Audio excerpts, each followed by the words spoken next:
இசிக தலைவர் அண்ணன் திருமாவளவன் அவர்களுக்கும் எங்களுக்கு என்ன பிரச்சனை? எதுவுமே இல்லையே.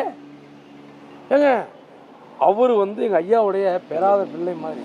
தலித் மக்களுக்கு ஒரே நாளில் 7 அம்பேத்கர் சிலையை தமிழகத்தில் திறந்த ஒரு அரசியல் தலைவர் யாரு? இப்படி தமிழ்நாட்டில் ஒரே நாளில் 7 அம்பேத்கர் சிலை திறந்தார் யாரு? எங்கள் ஐயா தான். எல்லாருக்கும் வணக்கம்.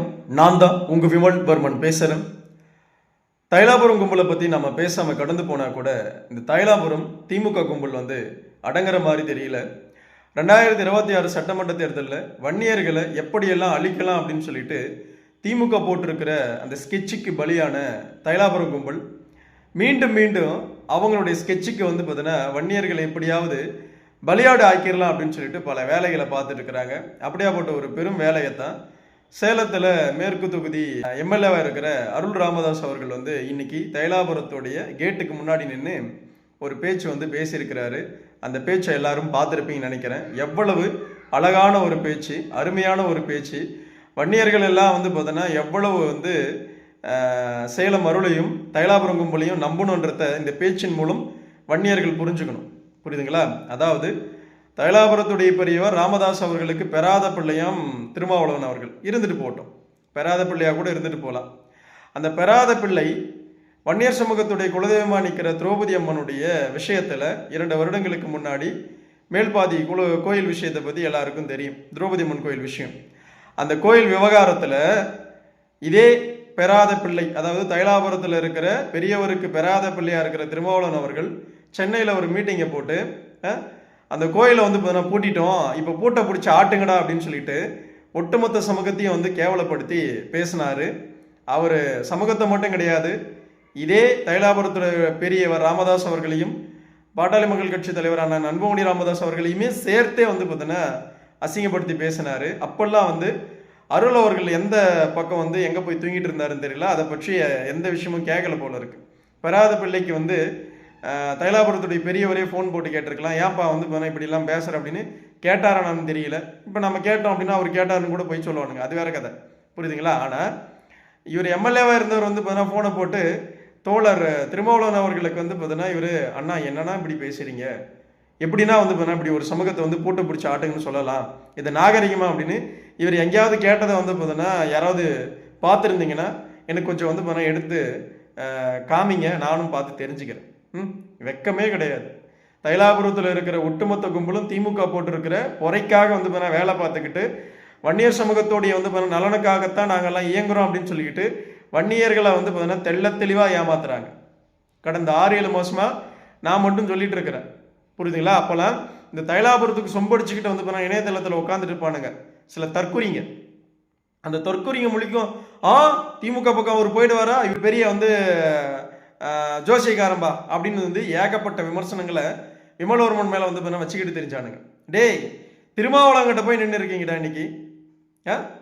விடுதலை சிறுத்தை கட்சியோடைய தலைவராக நிற்கிற திருமாவளவனுடைய விஷயத்தில் போய் நின்று இருக்கீங்கடா இன்னைக்கு. தைலாபுரம் கும்பல் உங்களை கூட்டணி கூட கூப்பிடலடா, யாரும் சீண்டலை, உங்களை யாருமே சீண்டலை. உங்க பின்னாடி 10 பேர் கிடையாது. புரியுதா இல்லையா? அந்த 10 பேர் கூட கிடையாதுனால யாரும் சீண்டலை. இன்னைக்கு திருமாவளவனுடைய விஷயத்துல போய் நின்று இருக்கீங்க. இதை விட ஒரு பெரும் கேவலம் பார்த்தீங்கன்னா தைலாபுரத்துக்கு பார்த்தீங்கன்னா ஏற்படுமா? தைலாபுரத்துடைய பெரியவர் பார்த்தீங்கன்னா இனிமேலாவது தெள்ள தெளிவாக புரிஞ்சுக்கணும். புரியுதுங்களா? ஆனால் புரிஞ்சுக்க மாட்டீங்க. நீங்கள் வேணும் தான் பண்ணிட்டு இருக்கீங்கிறது எங்களுக்கும் தெரியும். புரியுதுங்களா?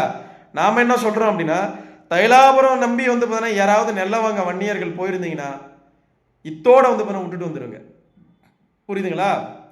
விடுதலை சிறுத்தை கட்சியோடைய திருமாவளவனெல்லாம் தூக்கி பேசுகிற அளவுக்கு இன்னைக்கு தைலாபுரம் மாறி இருக்கு. இதெல்லாம் பார்த்தீங்கன்னா 2026 சட்டமன்ற தேர்தலில் திமுக அணியில் போய் சேர்வதற்கான எல்லா வேலைகளும் நடந்துட்டு இருக்கு தைலாபுரம் கும்பல். புரியுதுங்களா? அந்த கும்பல் அன்பி போனீங்க அப்படின்னா ஊரில் பார்த்தீங்கன்னா ஒருத்தவங்களை மதிக்க மாட்டான். மானமுள்ள வன்னியர்கள் பார்த்தீங்கன்னா ஒருத்தர் கூட தைலாபுரத்தில் இருக்கிற நீங்கள்லாம் யாராவது போய் நின்னீங்க அப்படின்னா ஒருத்தர் கூட மதிக்க மாட்டாங்க. நான் தெளிவாக சொல்லிக்கிறேன்.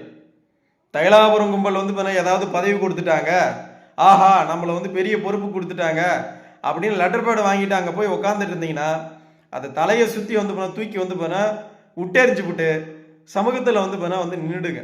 இல்லை அப்படின்னா இந்த சமூகத்திலே வந்து நீங்களா ஒதுக்கி வைக்கப்படுவீங்க. புரியுதுங்களா? மானமுள்ள வன்னியர்கள் உங்களை வந்து பார்த்தீங்கன்னா கேவலப்படுத்திடுவாங்க, பார்த்துக்குங்க. ஏன்னா தைலாபுரம் எடுத்திருக்கிற முடிவுகள் எல்லாம் வந்து பார்த்தீங்கன்னா அதுக்கு பின்னாடி இருக்கிற ஒட்டுமொத்த பேருக்குமே கேவலமான வந்து பார்த்தீங்கன்னா விஷயம்தான். திமுகவுக்கு சொம்படிக்கணும், திருமாவளவன் அவர்களுக்கு சொம்படிக்கணும், இன்னும் யாருக்கெல்லாம் வந்து பார்த்தீங்கன்னா சொம்படிக்கணுமோ எல்லாருக்கும் சொம்படிக்கணும். இவங்க எல்லாருமே வன்னியர்களுக்கு எதிரான ஆட்கள். புரியுதுங்களா? தெள்ள தெளிவாக புரிஞ்சுக்குங்க. வன்னியர்கள் நாம புரிஞ்சுக்கணும். நமக்கு மானம், ரோஷம், சூடு சொரணை இருந்தால் தைலாபுரத்தை வந்து போனால் தூக்கி குப்பையெல்லாம் வந்து போனால் வீசணும் நாம. புரியுதுங்களா? அதை வன்னியர்கள் செய்யணும் அப்படின்னு இந்த காணொலி மூலமாக வந்து பார்த்தீங்கன்னா ஒட்டுமொத்த வன்னியர்களுக்கும் விமலவர்மன் கேட்டுக்க விரும்புகிறேன். அருள் அவர்களே, உங்கள் மீதெல்லாம் வந்து பார்த்தீங்கன்னா ஒரு பெரிய நம்பிக்கை வந்து பார்த்தீங்கன்னா சமூகத்துக்கு இருந்துச்சு. ஆனால் கடந்த 6-7 மாதத்தில் மொத்த நம்பிக்கையை வந்து பார்த்தீங்கன்னா கெடுத்துட்டீங்க. நீங்கள் உங்களுடைய தேவைக்கு எப்படியெல்லாம் வந்து பார்த்தீங்கன்னா பேசுவீங்கன்றத தெள்ள தெளிவாக அந்த சமூகம் வந்து உங்ககிட்ட பார்த்துருச்சு. உங்களுக்கு இனிமேல் வந்து பார்த்தீங்கன்னா வன்னியர் சமூகத்திலேருந்து பெரிய மரியாதை உங்களுக்கு எந்த காலத்துலையும் கிடைக்காது. எழுதி வச்சுக்கோங்க.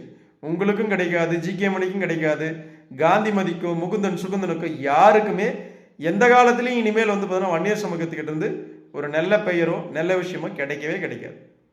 புரியுதுங்களா? நீங்கள் யாராவது 10 ரூபா கொடுத்தீங்கன்னா அவன் என்ன வந்து பார்த்தீங்கன்னா உங்களை வந்து அண்ணா பயங்கரமான வந்து பார்த்தீங்கன்னா நீங்கள் வந்து வள்ளலாம் அப்படின்னு சொல்லிட்டு போவாங்க.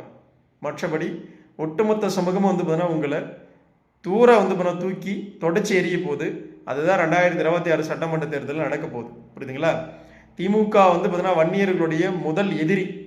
அந்த எதிரியோட வந்து பார்த்தீங்கன்னா நிற்கிற எதிரிகளுக்கெல்லாம் வந்து பார்த்தீங்கன்னா சப்போர்ட் சிஸ்டத்தை உருவாக்கிட்டு இருக்கிற தைலாபுரம் கும்பல் வன்னியர்களுக்கு தேவையா தேவை கிடையாதான்னு ஒட்டுமொத்த வன்னியர்களுமே இந்த காணொலி மூலமாக பார்த்துட்டு தெள்ள தெளிவாக தெரிஞ்சுக்குங்க, புரிஞ்சுக்குங்க, அறிஞ்சுக்குங்க, தெளிவு பெற்று கொள்ளுங்கள் அப்படின்னு மீண்டும் மீண்டும் விமலவர்மன் அன்போடு ஒட்டுமொத்த வன்னியகுல சத்திரிய சமூகத்துக்கும் பாட்டாளி மக்கள் கட்சியை சார்ந்தவர்களுக்கும் சொல்லிக்க கடமைப்பட்டிருக்க. மீண்டும் சொல்கிறேன் பாருங்க, கடந்த 6 மாதத்துக்கு முன்னாடி சொன்ன அதே வார்த்தை தான். வன்னியர்கள் அரசியல் ரீதியாக ஒன்றிணைணும் அப்படின்னா நீங்கள் அன்போனி ராமதாஸ் அவர்களுடைய பின்னாடி தான் நிற்கணும். புரியுதுங்களா? தைலாபுரத்துக்கு பின்னாடி கிடையாது, தைலாபுரத்தில் உட்காந்துருக்கிற பெரியவருடைய பின்னாடி கிடையாது. அவர்கள் சமூகத்துடைய கோடாரி காம்புகளாக மாறி எவ்வளோ நாளாயிடுச்சு, அதை வன்னியர்கள் தெள்ள தெளிவாக புரிஞ்சுக்குங்க. திமுக போட்டிருக்கிற ஒரு ஸ்கெட்சுக்கு வந்து பார்த்தீங்கன்னா பலியாக இருக்குது தைலாபுரம் கும்பல். அந்த கும்பல் வந்து பார்த்தீங்கன்னா வன்னியர்கள் வந்து பார்த்தீங்கன்னா ஏமாற்ற துடிக்குது. அதை வன்னியர்கள் தெள்ள தெளிவாக பார்த்துக்குங்க. நன்றி, வணக்கம். வாழ்க வளர்க வன்னிய பெருங்குளம், வாழ்க வளர்க வன்னியகுல சத்திரிய சமூகத்தின் பண்பாடும் கலாச்சாரமும் வரலாறும் மற்றும் வன்னியகுல சத்திரிய சமூகத்துடைய சத்திரிய தர்மமும் மேலும் கொண்டு அடுத்தொரு நல்ல காணொலியில் உங்களை நான் சந்திக்கிறேன். உன்னுடைய பேர் சுத்தமான பள்ளி பையன், சுத்தமான பள்ளி பையன்.